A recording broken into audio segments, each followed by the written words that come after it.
hapo ndo kuanguka chini. Ndo huyu mmoja akaniwaya akanipiga hapa. Akanipiga na ile longu. Ndo kuanguka chini. Wakati navua viatu, nataka kukunguta viatu niingie ndani, ndo wakaja watu ambao sijawafahamu. Wakaanza na mapanga wakawa wananipiga. Walivyonipiga nikawa najitetea ile kuhangaika nao. Mmoja akanivuta nywele akazikata na panga.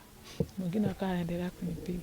Katika hali ya kujitetea nikasogea mpaka kule mwisho kule, nikawa najitahidi kujitetea kwa hali na hapa na pale, ili wasiweze kunidhuru na kutetea begi ambalo nilikuwa nimebeba mgongoni. Lakini walinizidi nguvu, maana walikuwa takriban kama watu 4.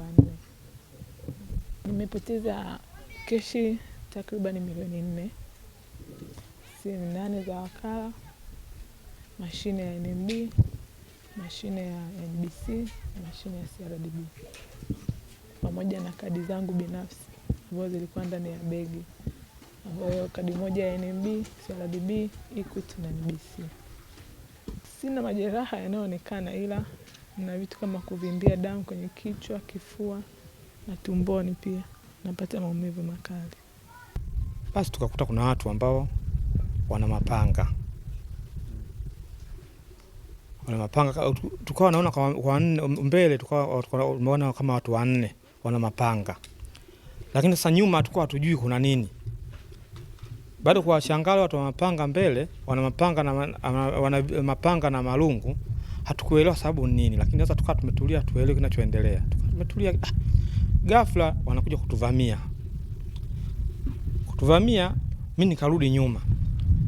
Rudi nyuma, nageuka nyuma tena nakuta kuna wengine tena kama 2. Sasa wale 2 nyuma wakaanza kunivamia, kunipiga sana na malungu.